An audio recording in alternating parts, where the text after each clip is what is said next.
आज की हमारी कहानी है समझौता।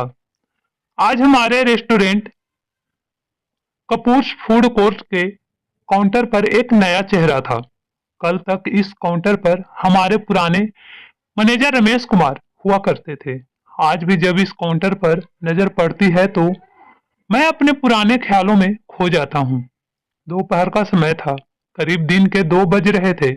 हमारे आधे से ज्यादा वर्कर अपना काम निपटाकर भोजन हेतु ऊपर के डाइनिंग रूम में जा चुके थे। इतने में एक सज्जन, जिनकी उम्र करीब 64-65 के करीब होगी, होटल के काउंटर पर पहुंचे और कुछ सोचते हुए पूछा, खाने में क्या मिलेगा, वेज या नॉन वेज? सादा। वेज में दाल चावल रोटी सब्जी मिलेगा और नॉन वेज में chicken biryani, mutton biryani, egg biryani सब कुछ है, मैंने कहा। वो बोले, ठीक है, एक सादा भोजन पार्सल करवा दीजिए। मैंने आवाज लगाई, बलजीते। फिर याद आया कि वो भी खाना खाने गया है। मैंने कहा, सर आप बैठिए, बस 10 मिनट में आपका ऑर्डर पार्सल करवाता हूँ। वो सामने के चेयर पर बैठ गए। कुछ समय बाद वो उठकर फिर काउंटर पर आए और कहने लगे, मैं यहीं पास में रहता हूँ और मैं एक रिटायर्ड कम कर्मचारी हूँ और टाइम पास के लिए अगर कोई नौकरी मिल जाए तो कर लूंगा। अगर आपके यहाँ कोई जगह हो तो कृपया मेरे प्रस्ताव पर विचार करें। आपका किस तरह का काम कर सकते हैं? मैं काउंटर संभाल सकता हूँ, उन्होंने कहा।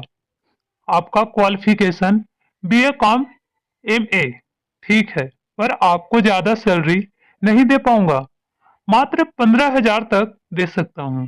ठीक है सर, मुझे मंजूर है। बताइए कब से आना होगा? आपका नाम? रमेश कुमार। तो ठीक है रमेश जी, आपको 8 घंटे ये काउंटर संभालना होगा। हमारे पास पहले से 2 मैनेजर हैं। आपने पहले कभी किसी रेस्टोरेंट में काम किया है? हाँ, मैंने शॉपिंग मॉल में काम किया हुआ है। तो ठीक है, पहले आप काम को समझ लीजिए, हमारे रेस्टोरेंट के मेनू को समझ लीजिए। फिर 15-20 दिन बाद जब आप सब कुछ समझ लेंगे तो फिर काउंटर पर बैठना चालू कर दीजिए। जी ठीक है, रमेश कुमार ने कहा। इस तरह रमेश जी का ट्रेनिंग पूरा हुआ और वो अच्छे से काउंटर संभालने लगे। मैंने पाया कि इस उम्र में भी वो फुर्ती के साथ अपना काम करने लगे। जब भी जरूरत पड़ता 8 घंटे ड्यूटी के बाद भी काउंटर पर काम करते थे। कभी कभी रिलीवर के नहीं आने पर 2 शिफ्ट ड्यूटी भी करने को तत्पर रहते थे। एक दिन की बात है, जब मैं रेस्तारा पहुंचा तो काउंटर पर कोई नहीं था और जब अंदर गया तो किचन में रमेश जी को देखा तो हमारे चीफ शेफ बलजीत से बात कर रहे थे। मैंने पूछा, क्या हुआ? वो बोले, आज एक नई जगह से चिकन लाया हूँ, इसलिए चिकन की क्वालिटी आदि के बारे में इनसे पूछ रहा था। नई जगह से क्यों? क्या चिकन दुकान बदलते रहते हैं? जी सर। क्यों? सर वो पुराना वाला ठीक क्वालिटी का चिकन नहीं दे रहा था और उसका रेट भी ज्यादा है। कितना? 250 रुपए किलो। यही रेट तो चल रहा है। सही बात है सर, पर हम एक साथ 40-50 किलो चिकन लेते हैं तो कुछ तो कम रेट मिलना चाहिए। हमारे पास बहुत से विकल्प हैं, हम रोज के ग्राहक हैं और हमारे पास चिकन हेतु कई दुकानें हैं। रमेश जी, फिर क्यों ना किसी चिकन शॉप से रेट कॉन्ट्रैक्ट कर ले। यहाँ कोई चिकन वाला इसके लिए तैयार नहीं है सर। ठीक है, जैसा आप ठीक समझो, कर लीजिए। कर लीजिए। आपने खाना खाया?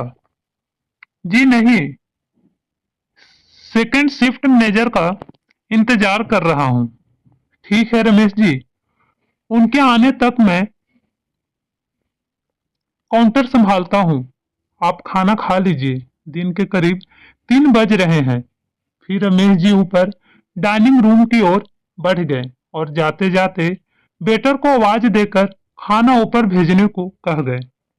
मैं रमेश जी के आने के बाद सोचने लगा कि ये बंदा एक रिटायर्ड आदमी है और इनकी उम्र भी आराम करने की है, पर कुछ व्यक्तिगत मजबूरी में यहाँ काम कर रहे हैं।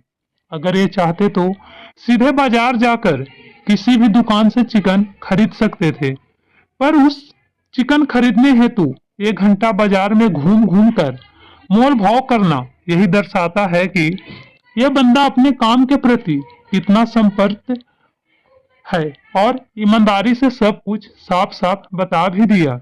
ये सब देख मेरा उनके प्रति अंदर और बढ़ गया। करीब 15 मिनट बाद एक वेटर थाली में कुछ लेकर ऊपर डाइनिंग रूम की ओर जाने लगा। राजू, किसका खाना है? रमेश सर का।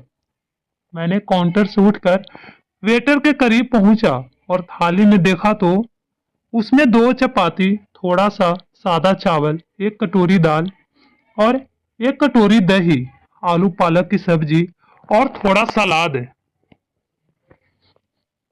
मुझे आश्चर्य हुआ कि हमारे रेस्टोरेंट के चिकन में इतना सब कुछ है, फिर सादा भोजन क्यों? मैंने अपने चीफ शेफ को बुलाया।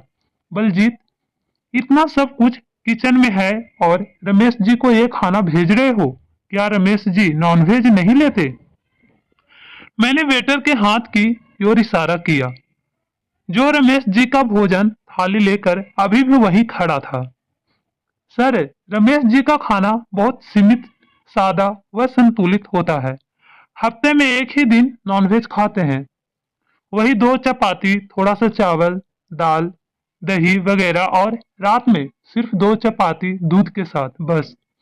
दुनिया इधर से उधर हो जाए, इनका शेड्यूल चेंज नहीं होता। अभी इनकी मैडम बाहर गई हुई है।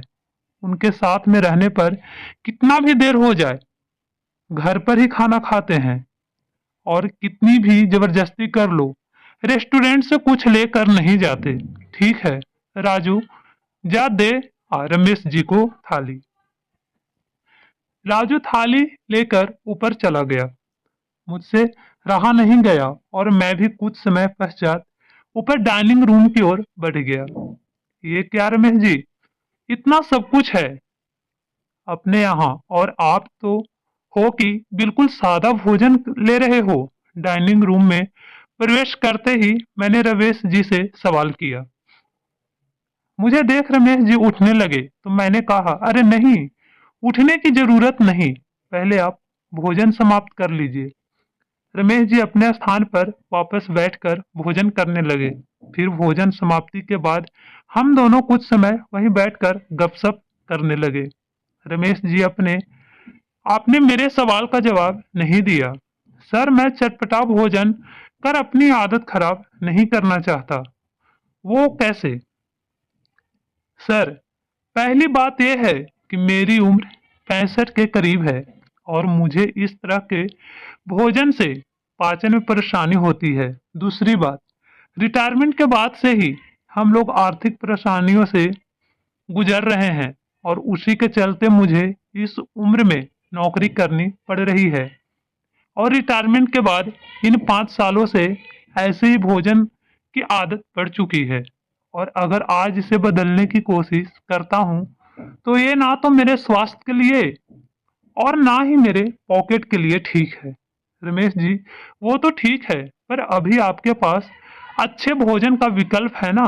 कब तक रहेगा सर? मैं ज्यादा से ज्यादा 3-4 साल और नौकरी कर सकता हूँ, और उसके बाद फिर वही जिंदगी जहाँ सिर्फ सादा भोजन ही हमारे बस में होता है, और इसे पाने के लिए भी हमें कई ख्वाहिशों को दफन करना पड़ता है।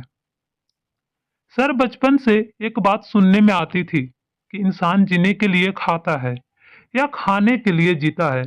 उस वक्त इस सवाल का कोई उत्तर समझ नहीं आता था, पर आज इस सवाल का स्पष्ट जवाब मेरे सामने है, और शायद हमारे जैसे लोग जीने के लिए ही मेरे पास कोई उत्तर नहीं था। बस एक टक रमेश जी की तरफ देखता रह गया। अगर आपको ये कहानी पसंद आए तो मेरे चैनल को लाइक एंड सब्सक्राइब ज़रूर कीजिएगा। Thank you so much.